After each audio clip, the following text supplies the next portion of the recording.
Episode 8 की शुरुआत में अर्जुन करण की बेटी रिया के साथ खेल रहा होता है। तभी रिया चुपने जाती है और वहाँ चुपके से बाला आकर रिया को उठा ले जाता है। फिर जब अर्जुन रिया को ढूंढने आता है तो रिया कहीं भी नहीं मिलती। इससे अर्जुन की हालत खराब हो जाती है कि रिया इतनी देर में कहाँ चली गई। वहीं यहाँ थाने में आरिफ अपनी फोर्स के साथ पहुँचकर पूरे थाने पर ही रेड मार देता है, क्योंकि उसके पास करण नायक और उसके साथ ही राहिल के खिलाफ सबूत थे। ये देखकर देविका हैरान हो जाती है कि आखिर करण ने कर क्या दिया। इधर अर्जुन के पास बाला का फोन आता है कि तुम्हारी बेटी मेरे पास है और अगर इसे बचाना है तो कस्बे की माल की डिलीवरी आज ही होनी चाहिए, वरना बच्ची का क्या हाल होगा वो तो देख नहीं पाएगा। तब अर्जुन सीधा वो ट्रक लेने चला जाता है और रास्ते में उस पर देविका का कॉल आता है कि यहाँ सीआईबी वाले आए हैं, जल्दी से थाने पहुँचो। जिस पर करण कहता है कि मैं तो रिया को लेकर पार्क आया था, चलो मैं इसे पड़ोसी के पास छोड़कर आता हूँ। हालांकि अब अर्जुन टेंशन में आ जाता है कि एक तरफ रिया गायब है और वहाँ आरिफ आ गया है, अब मैं क्या करूँ। तब वो पहले रिया को बचाने का फैसला करता है और सीधा कस्बे का ट्रक लेकर बाला की भेजी लोकेशन पर निकल जाता है। वहीं अर्जुन का इंतजार देविका और आरिफ दोनों कर रहे थे और जब देविका दोबारा अर्जुन को कॉल लगाती है तो अर्जुन अब फोन ही नहीं उठाता। तब गुस्से में आरिफ अर्जुन के फोन के लोकेशन ही ट्रेस करवा लेता है, जहाँ उसका साथी बताता है कि वो तो बिल्कुल अपोजिट डायरेक्शन में जा रहा है। वहीं अर्जुन बाला की बताई लोकेशन पर कम से कम माल लेकर पहुँच जाता है और वो बाला को देखकर पहचान भी जाता है कि इसने तो आनंद मिश्रा को मारा था। फिर अर्जुन उससे पूछता है कि इसमें तो बस पूल टेबल था, माल कहाँ है इसमें। जिस पर बाला बताता है कि पुलिस वालों से बचाने के लिए पूल टेबल के बीच में हम जानवरों की चमड़ी और दांतों की तस्करी करते हैं। जो सुनकर अर्जुन चौंक जाता है। फिर बाला कहता है कि अब ये कंसाइनमेंट वैसे ही लेट हो गया है, इसलिए तुझे ही इसे जहाज पर भी चढ़वाना होगा। तब अर्जुन मना करने लगता है और बंदूक तान देता है कि मुझे मेरी बेटी दे दो, मैं चुपचाप चला जाऊंगा। लेकिन तभी पीछे से एक आदमी आकर उस पर वार कर देता है। फिर हम अर्जुन को बंधा हुआ देखते हैं, जिसे बाला कहता है कि मुझे पता है तो करण नहीं अर्जुन है।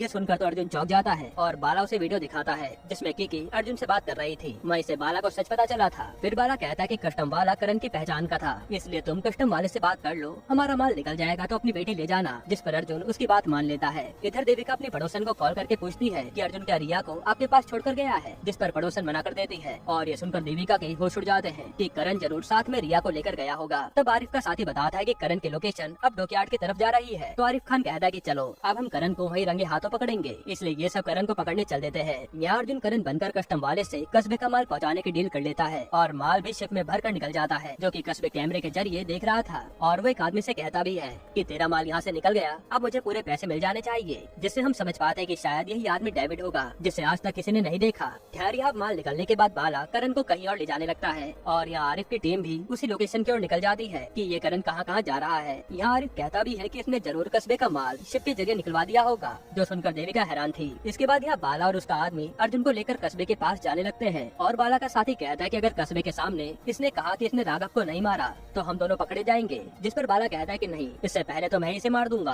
वही करण का पीछा करते करते आरिफ और देविका भी उसकी लोकेशन पर पहुँच जाते हैं, जहाँ कस्बे भी मौजूद था और ये लोग हर जगह की तलाशी लेने लगते हैं। यहाँ अर्जुन जैसे कस्बे के पास पहुँचने वाला था तो बाला उसे मारने की कोशिश करता है, लेकिन अर्जुन इन दोनों को ही मारकर वहाँ से भाग जाता है। तब गोली की आवाज सुनकर यहाँ पुलिस वाले भी पहुँच जाते हैं और बाला भी वहाँ से निकल लेता है। फिर यहाँ कस्बे के आदमी और आरिफ की टीम के बीच फायरिंग शुरू हो जाती है, जिसमें काफी लोग मारे जाते हैं। वही अर्जुन भागते भागते कस्बे के पास पहुँच गया था, जहाँ वो अपनी बेटे के बारे में पूछता है, लेकिन कस्बे कहता है कि तूने मेरे राघव को क्यों मारा। जिस पर अर्जुन मना करता है कि मैंने राघव को नहीं मारा। तब कस्बे उसकी बात नहीं मानता और अर्जुन को मारते हुए कहता है कि अब राघव का बदला मैं तेरी बेटी से लूंगा और वो उसे कैमरे के जरिए रिया को दिखाता है, जो किसी फ्रीजर में बेहोश पड़ी थी। ये देखकर अर्जुन कस्बे को मारने लगता है और फिर वो रिया को बचाने निकल जाता है। वहीं देविका भी गुंडों को मारते मारते करण को ढूंढने में लगी थी ताकि वो रिया तक पहुंच पाए। फिर अर्जुन भागते हुए देविका से टकराता है, जहां देविका उसे सुनाने लगती है कि मेरी बेटी कहाँ गायब है, मुझे बताओ। तब अर्जुन कहता है कि उसे कस्बे ने कहीं फ्रीजर में रखा है, हमें उसे ढूंढना होगा वरना वो बेचारी मर जाएगी। तभी लोग फ्रीजर में आकर रिया को ढूंढते हैं, लेकिन तभी कस्बे के और लोग आकर इन पर हमला कर देते हैं, जिन्हें अर्जुन अकेला ही संभाल लेता है। फिर थोड़ा ढूंढने पर इन दोनों को रिया मिल जाती है, जिसे देखकर देविका भी शांत हो जाती है।